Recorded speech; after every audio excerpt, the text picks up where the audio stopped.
level here. 1, 2, 3, 4, 5, 6, 7, 8, 9, 10. Hello, hello, hello. Do you hear me there, Dave?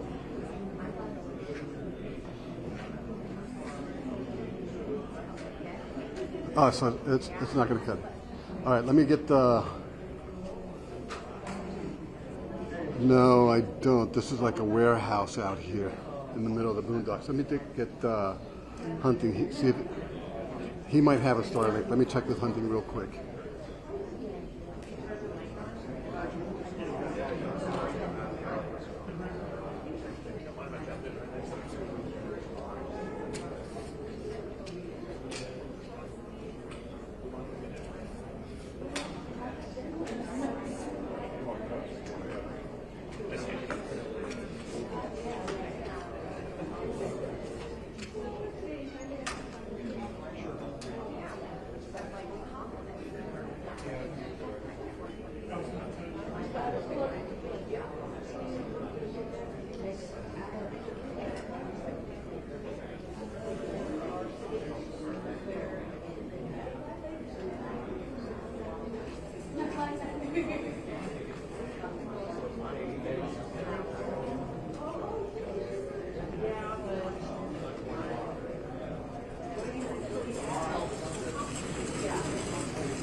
Hey, what's up, Jonathan?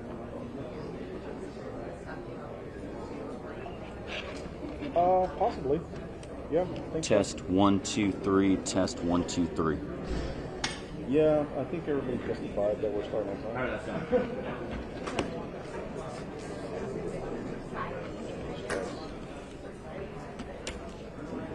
Okay. All right, I'll let you know. Okay. Sure. Okay.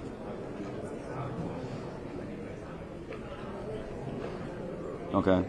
1 2 3. 1 2 3. 1 2 3. Oh, okay, no problem.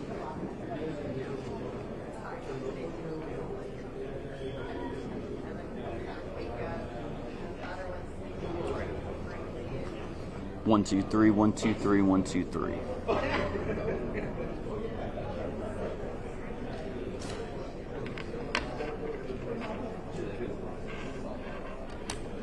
yeah.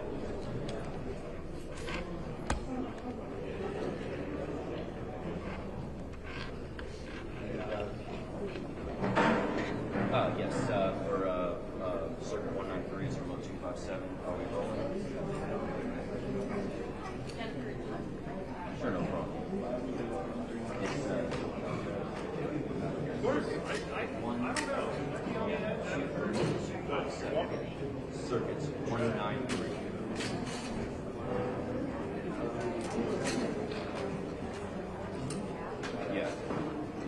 So you guys are rolling. We're good.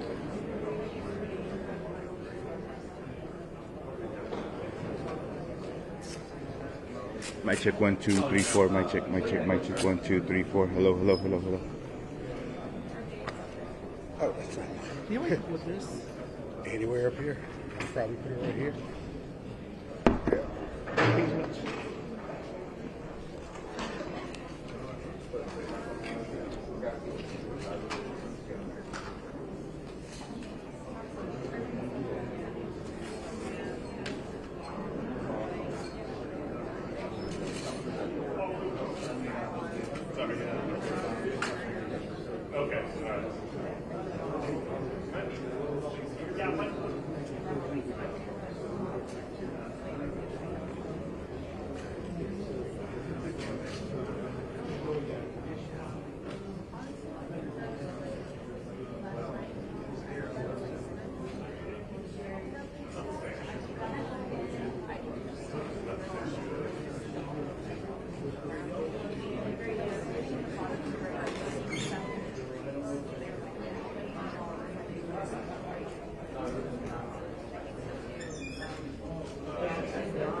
1 2 3 1 2 3 1 2 3 test 1 2 3.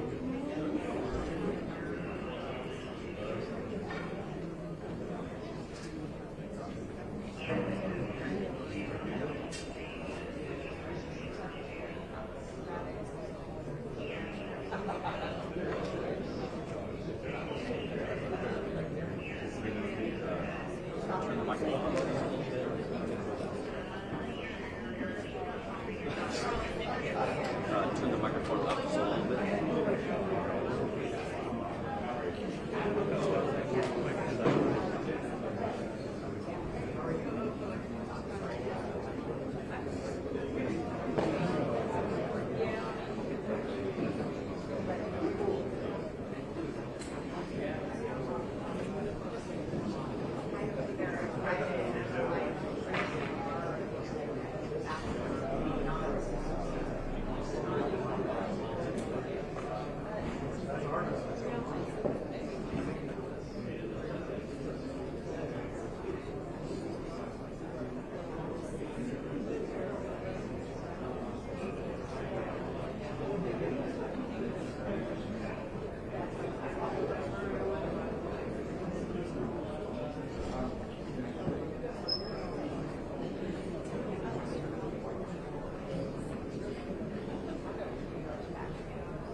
Hey, what's up, dude? Hey, what's going on, man? Hey, live you too. Can you hear me? Hello. Juan, you got me? Juan, you got me? Juan, mic check. Hello. Hey, you got me, brother? Mic check. 1 2 1 2 1 2 1 2 1 2 1 2. Okay. Give me a second.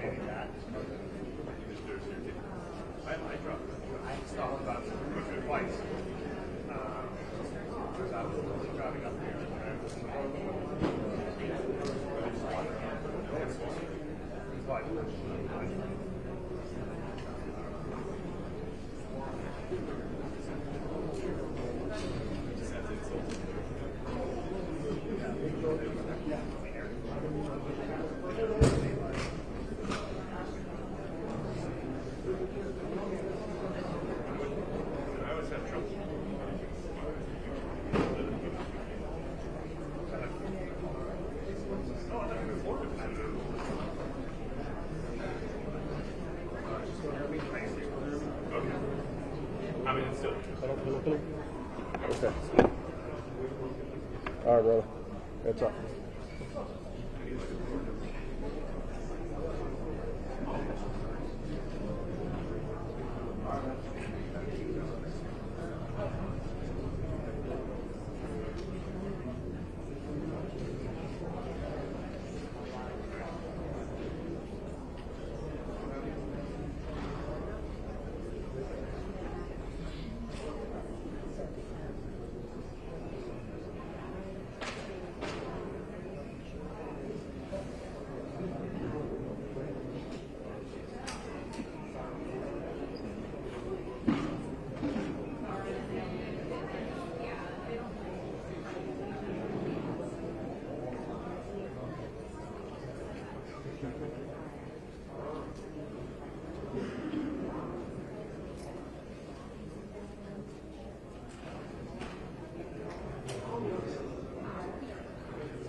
Okay, y'all ready? Okay, thank y'all for being here again today. Larry Letha, Kirk County Sheriff. I'm going to kind of go over some brief notes with y'all real quick, then I'm going to pass it on to the mayor. Hundreds of first responders remain along the Guadalupe River in Kirk County working to reunite families. The large search and rescue effort, including local, state, federal, and volunteer agencies, continue. As of 8 a.m. Central Time, 87 deceased have been recovered in Kirk County, including 56 adults and 30 children. Identification is pending for 19 adults and 7 children, with 1 additional person still unidentified. At present, 5 Camp Mystic campers and 1 counselor still remain unaccounted for. We ask private boats to stay off the Guadalupe River to allow search and rescue teams to operate without any interference. This is a tragic time for us. we're so grateful and thankful for all the resources that have been provided to us to do this job. And I can assure you we will not stop until this mission is complete. At this time, I'm going to turn it over to City Mayor.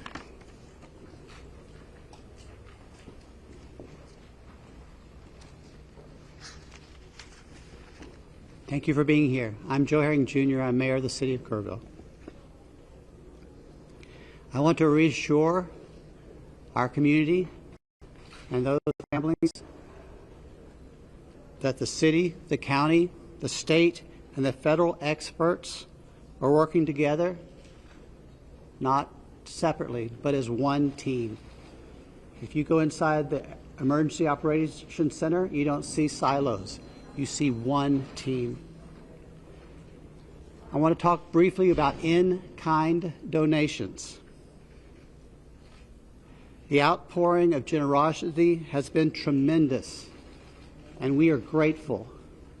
We are working on a new system to accept donations, and when those plans are complete, we will post them online on the city's Facebook page. We are grateful. We need a new system to handle the generosity of the world. Financial donations can still go to communityfoundation.net. That's the community foundation of the Texas Hill Country. Again, we are grateful for the generosity of the world. Over and over, I've asked you to pray. It occurred to me that I haven't asked you for what to pray specifically. Please pray for those who mourn, for those who wait, and for those who help. Now I'd like to call on Lieutenant Colonel Ben Baker.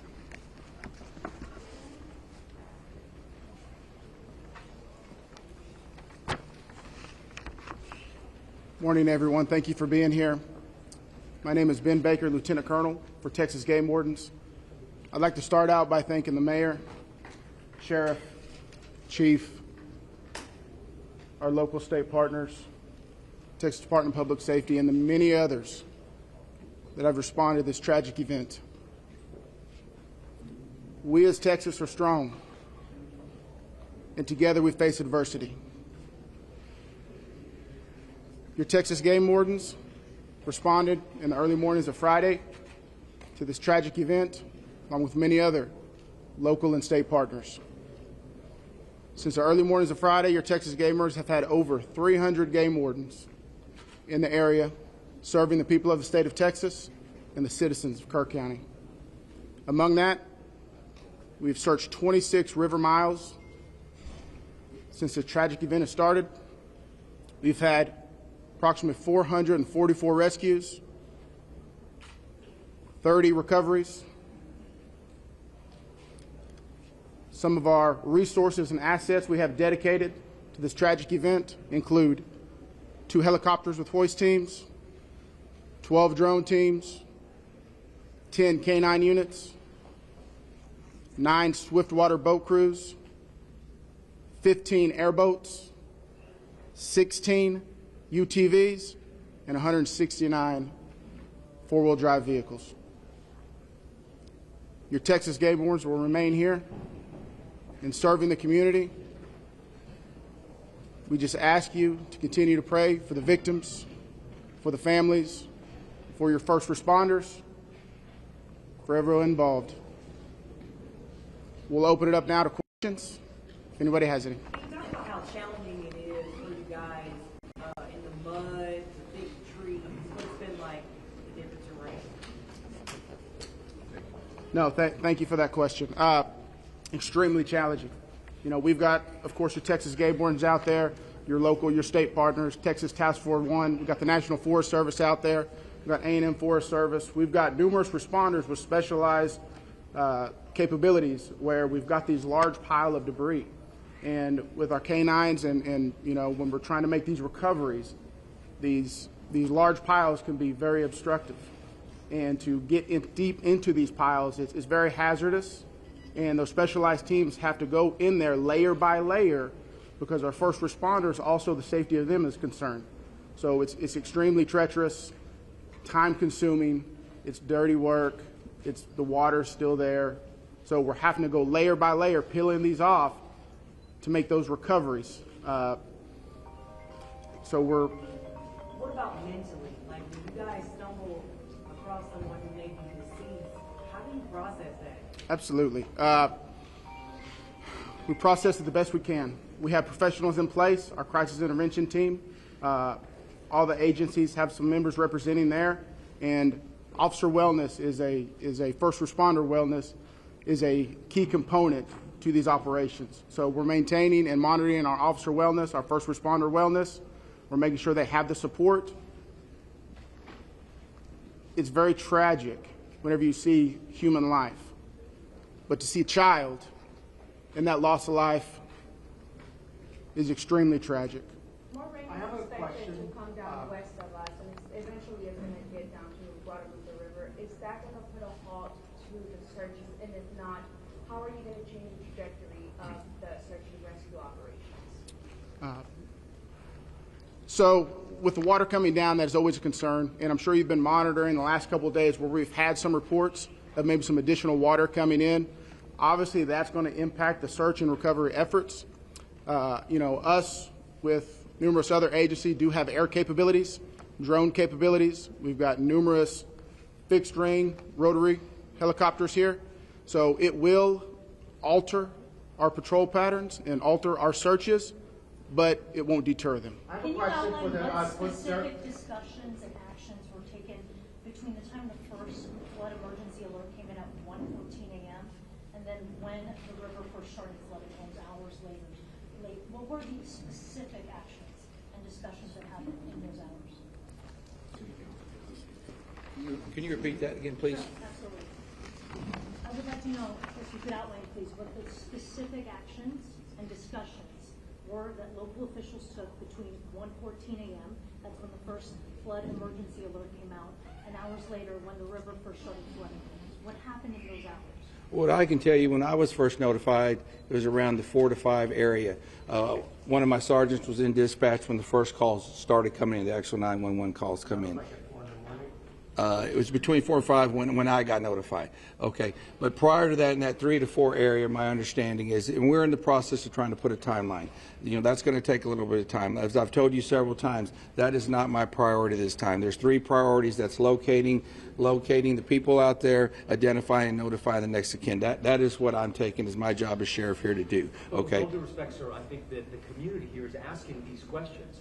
What happened? When did it happen? Was the emergency manager awake at the time? Did they push the button to issue an emergency alert? Sir, it's not that easy when you just push a button, okay? There's a lot more to that. And we've told you several times. So did it happen, sir? I can't tell you at this time. Okay. You can't tell me if the emergency manager of the county actually issued an emergency alert. Okay, Sheriff, who Shimon, just give me a second to answer Emergency the question. Operations Center? Who Let him runs answer the question. The emergency. I'll come back to you. I ain't going nowhere. Appreciate it. Who runs the Emergency Operations Center? We have a communication center, a dispatch, okay? We have a communication center. That's where the calls actually go to the police department, then they're forwarded to us. But leading up to this, in monitoring the weather, there's, in any large city, in any state, there's an Office of Emergency Management that is monitoring the weather, that is watching and listening and getting briefings. Who was getting those briefings in this city, in this county? Who was receiving that information, and who would have ultimately made the decision to evacuate, hearing what was coming in from the Weather Service and other? Okay, well, we would have done when we get notified. Okay, I'm going to tell you. You're not emergency management, though, right? The sheriff's not EOC. No, there is no, I meant as the city. Yeah, help me with that. So we understand you have many questions. Right. Hang on. No, I understand, but you're not going to answer the question because that's up to the city manager and the mayor to answer. Correct. The county emergency. We understand you have many questions. The judge is not here. We understand that, but right now, this team up here is focused on bringing people home. That's our focus. All those questions will be answered, but the priority right now It seems like you're is bringing people home. We totally understand that, and we value the incredible work that is being done by those first responders. We're seeing them out there muddy and sweaty and grinding it out day after day. But your community is asking these questions. and we will Was get there an emergency answers. manager in the county Right now, awake at all the of our time? resources are Who did they focused alert? You should be able to answer recovery. Who was in charge of the emergency operations center at the time that was getting any briefings? Do we have another question? if any I briefings? do. I think I'd like to focus on what local people can be looking for. We're looking at some erosion in roads and safety in them traveling. What can we tell people who live here right now and what they can do in their daily life? Should they worry about traveling on roads? Do we know anything about that infrastructure? Sure, absolutely. Jonathan Lamb, Kerrville Police Department. So we know that there's substantial road damage. Some roads have been closed for safety. We've got crews out there in the county shoring them up and making sure that people can travel to and from. What we're asking for the public to do to assist us is if they believe that they have seen someone, a victim, notify emergency services. Call 911, let us know, or use our non-emergency numbers, area code 830-257-8181. Contact our dispatch team and we will send officers out there. We also ask folks to limit their travel. Our first responders have had a very difficult time getting to where they need to go because of the amount of people who are flooding our roadways. We understand there's natural curiosity. People want to come here and see the flood damage. Now is not the time for sightseeing. This operation is ongoing and continuous, and it will continue. I've got time for one more question. Last question. As far as I know, the last live rescue, unless there's new information, and I don't believe there is, was made on Friday. All right, I'm afraid that's going to have to do it for this morning. Can someone answer if the bodies have been released to the families, Sheriff? Excuse me. Have the bodies been released to the families? Some. I mean, they're at autopsy. Still missing. We have an estimate among the general population, not just the girls from Mystic, even just credible reports. Is it hundreds still? Is there any estimate among the general population of how many people? No, I've told y'all several times, it's hard to know that number. No, we don't. I know the numbers that we have found, and that's all I know. You still don't want to tell us who was All right, so we're going to continue our operations. The next time that we're going to be in front of y'all will be at 5 p.m. right back here. If there is a critical update, again, we'll provide that information to you through the contact list that you have provided to us. Thank y'all. We appreciate it. Sir, I have one other question. Maybe you can help. It was about the volunteers that are coming. Is there a central area for this coordinate?